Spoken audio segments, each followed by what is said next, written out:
Bonsoir à tout le monde.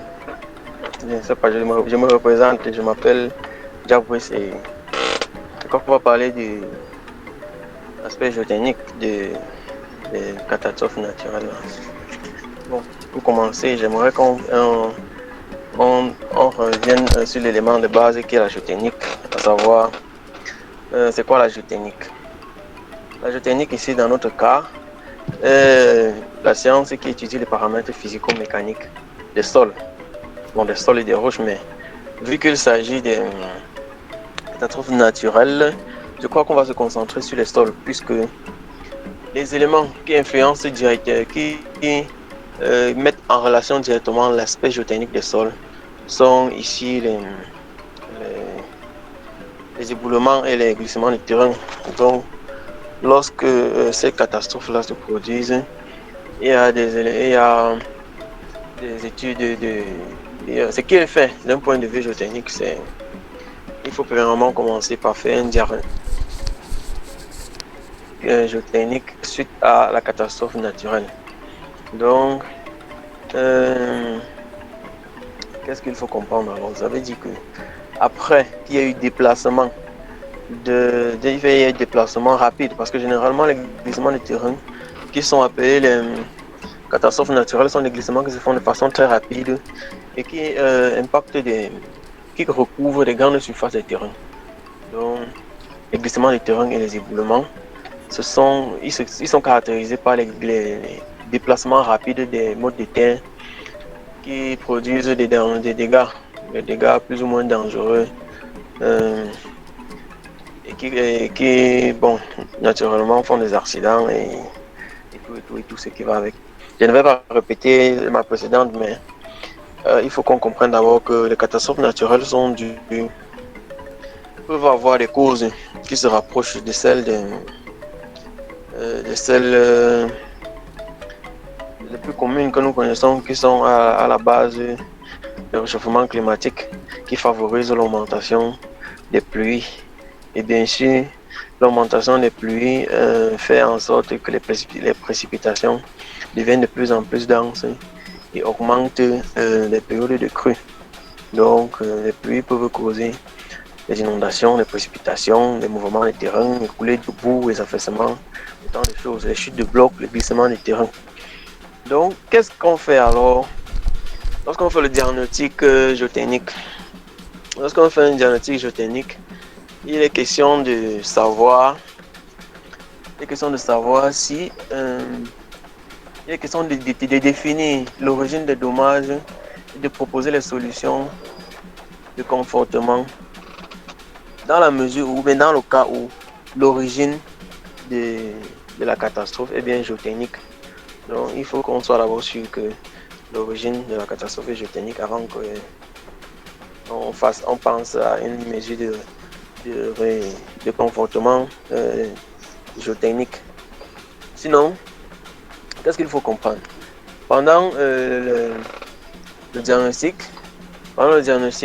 il est question de faire certaines études, c'est-à-dire on délimite la zone à étudier, on relève les positions des différentes couches de sol, donc on essaie de faire des sondages souterrains, où on détermine les différentes couches de sol, on repère les différents niveaux d'eau pendant les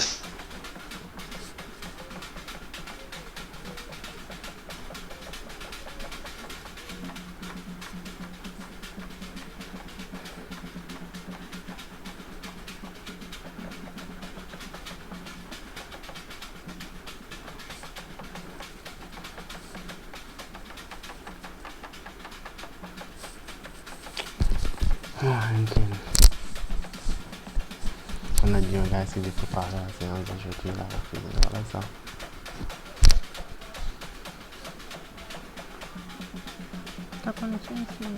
les sols argileux. Il y a plusieurs appellations. Sécheresse, c'était quoi? Sécheresse, humidité. Donc, il s'agit du retrait et gonflement des sols argileux. Donc, comment est-ce que le phénomène se présente? On sait d'abord que les sols argileux possèdent la propriété de voir leur consistance se modifier en fonction de leur teneur en eau. Il est important que je le dise. les sols argileux possèdent la propriété de voir leur consistance se modifier en fonction de leur teneur en eau. Ça, c'est clair. Donc, lorsque l'argile est mouillée, il a la possibilité d'être malléable et on peut lui donner les formes. Mais lorsqu'il est sec, c'est différent. Donc, en contexte humide, le sol argileux devient souple. On peut donner la forme qu'on veut.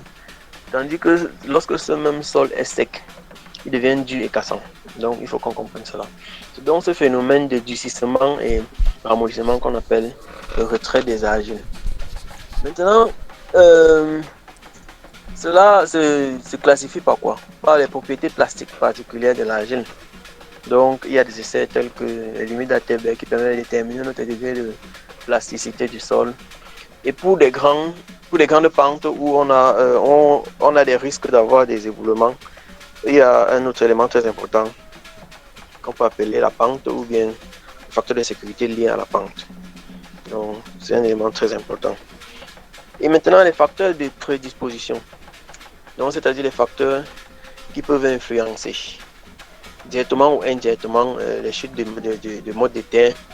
Il y a premièrement la nature du sol, comme je le disais. Si on a un sol argileux, on a des probabilités qui se rapprochent d'une grande probabilité. Et si on a un contexte hydrologique de la zone qui est plus ou moins critique, donc si on est dans une zone où on a l'habitude d'avoir des fortes précipitations, on a le risque de voir ce genre de phénomène se produire. Donc, en ce qui concerne la nature du sol, on a la proportion de matériaux argileux dans le sol, qui est un élément très important. Maintenant,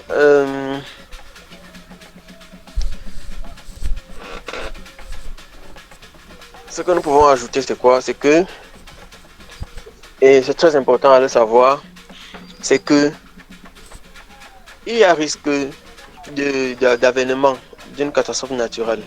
Bon, il y a risque d'avènement d'un éboulement ou bien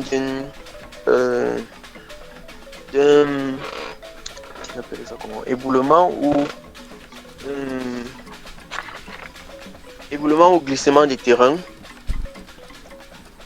lorsque la nature du sol, ou bien je ne sais pas si je peux appeler ça la couche lithologique du sol, c'est-à-dire si les différentes couches présentes dans le sol ont des proportions, ont des quantités d'argile suffisamment élevées. Donc si les proportions d'argile présentes dans les différentes couches de sol qui sont présentes sur la zone sont suffisamment élevées, et si la zone est sous une zone de pente, comment je vais dire ça? Si on est sur une zone de pente avec une pente relativement forte ou relativement élevée. Mais ça, ce sont des paramètres, ça, ce sont des facteurs, on ne va pas dire qui causent directement ce genre de catastrophe. Il y a d'autres éléments. Il y a d'autres éléments qui peuvent favoriser le déplacement rapide des grandes quantités de terre qui ne dépendent pas de la pluviométrie ou bien de la composition du sol. On peut avoir d'autres éléments qu'on va appeler les facteurs directs, qui peuvent être dus à l'activité de l'homme, qui peuvent être dus à la dégradation de la nature par l'homme, parce qu'il faut préciser, peuvent être dus à la dégradation de la nature par l'homme et qui peuvent être dus, bien sûr, si on a une pente élevée, à des fortes sismicités dans les zones. Donc, on peut, par exemple, en guise d'exemple, on peut avoir un tremblement de terre qui a une forte amplitude et qui influence les zones de forte pente.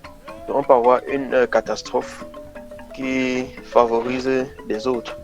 Tout comme on peut aussi avoir un séisme qui crée un tsunami, ou bien on peut avoir un cyclone en pleine mer qui crée aussi un tsunami.